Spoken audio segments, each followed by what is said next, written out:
Evangelio según San Mateo. Libro de la generación de Jesucristo, hijo de David, hijo de Abraham. Abraham engendró a Isaac, Isaac engendró a Jacob, Jacob engendró a Judá y a sus hermanos, Judá engendró a Fares y a Zará de Tamar, Fares engendró a Esrom, Esrom engendró a Aram, Aram engendró a Aminadab, Aminadab engendró a Naasón, Naasón engendró a Salmón, Salmón engendró a Booz de Rahab, Booz engendró a Obed de Rut, Obed engendró a Jesé, Jesé engendró a David, el rey. David engendró a Salomón, de la que fue mujer de Urías. Salomón engendró a Roboam, Roboam engendró a Abías, Abías engendró a Asá, Asá engendró a Josafat, Josafat engendró a Joram, Joram engendró a Ocías, Ocías engendró a Joatam, Joatam engendró a Acaz, Acaz engendró a Ezequías, Ezequías engendró a Manasés, Manasés engendró a Amón, Amón engendró a Josías, Josías engendró a Jeconías y a sus hermanos al tiempo de la deportación a Babilonia. Después de la deportación a Babilonia, Jeconías engendró a Salatiel, Salatiel engendró a Zorobabel, Zorobabel engendró a Abiud, Abiud engendró a Eliakim, Eliakim engendró a Azor, Azor engendró a Sadoc, Sadoc engendró a Akim, Akim engendró a Eliud, Eliud engendró a Eleazar, Eleazar engendró a Matán, Matán engendró a Jacob, Jacob engendró a José, el esposo de María, del cual nació Jesús, que es llamado Cristo. Por tanto, todas las generaciones desde Abraham hasta David son 14, desde David hasta la deportación a Babilonia 14 generaciones, y desde la deportación a Babilonia hasta Cristo 14 generaciones. Palabra del Señor.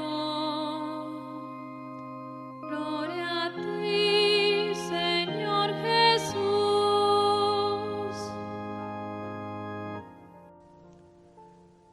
El Evangelio del día de hoy está tomado del capítulo 1 de San Mateo. Sé que para muchos de nosotros, escuchar esa larga lista de nombres, es decir, la genealogía de Jesucristo, resulta no solamente extraño, sino incluso incomprensible. Quizás nos hemos preguntado, ¿para qué la Iglesia quiere que nosotros oigamos esa lista de nombres? Y resulta que hay varios propósitos que se cumplen con esa genealogía. El primer punto, y tal vez el más importante, es recordar que nuestro Señor Jesucristo ha tomado un lugar y ha escogido un tiempo en la historia humana. Es decir, el Hijo de Dios ha entrado en la historia, ha entrado en nuestra verdad, en nuestra realidad. El Hijo de Dios se ha hecho Hijo del hombre. Y por eso, al presentar su genealogía, dice San Mateo que Jesús es hijo de David, es hijo de Abraham. Es decir, es de nuestra raza, es de los nuestros. Ese es el elemento más importante. Segundo punto, las etapas de la historia del pueblo de Dios, las grandes etapas, aparecen marcadas en la genealogía de San Mateo. Es decir, que Cristo asume nuestra naturaleza humana, pero Cristo también asume, en cierto sentido hace suya, la historia del pueblo de Dios.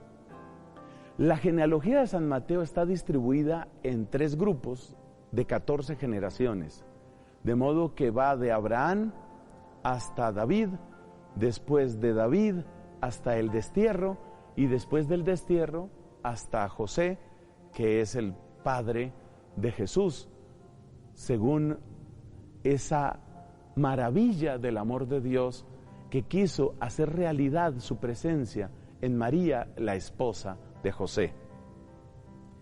Entonces, 3 grandes etapas, y esas 3 grandes etapas tienen que enseñarnos algo. A veces yo describo estas etapas utilizando las imágenes que se usan en las empresas para mostrar las ganancias o las pérdidas. Podríamos decir que Abraham empieza aquí, David es el punto más alto, después el destierro es el punto más bajo y después llega Cristo. De modo que Cristo viene del tronco de Abraham, pero en Cristo también se encuentra la grandeza del reinado de David y la dureza del tiempo del destierro. Y las dos cosas las vamos a encontrar en Cristo. La grandeza, por ejemplo, del reinado de David se nota de una manera muy clara cuando pensamos en esos momentos en que las multitudes aclaman a Jesús y le quieren coronar como rey, o cuando él entra en Jerusalén y le dicen Hosana al hijo de David. Fíjate cómo lo conectan con David. Hosana al hijo de David.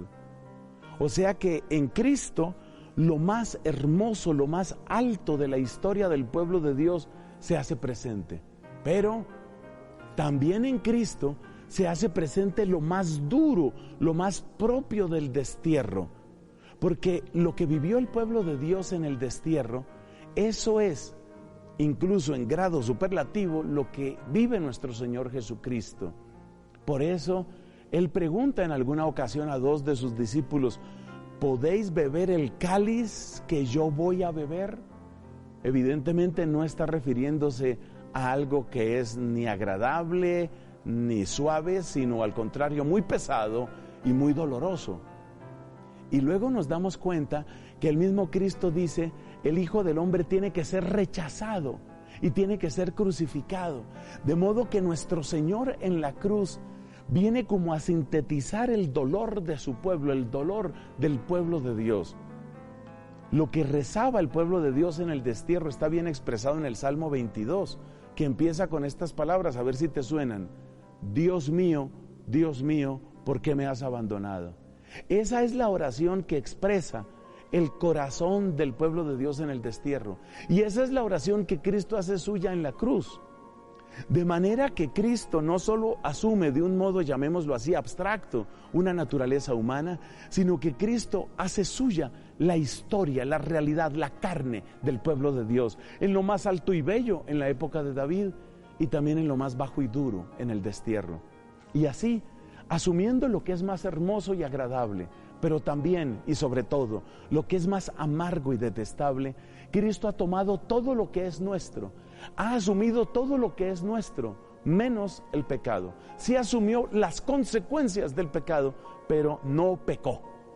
Y asumiendo así todo lo que es nuestro, llevándolo sobre sí mismo, levantándolo y venciéndolo en la cruz, abrió para nosotros una historia nueva. Ese es el desenlace del Adviento. Eso es lo que significa esperar y anhelar a Cristo. Ese es el regalo que empezaremos a desenvolver en Navidad y que alcanzará su plenitud en la Pascua.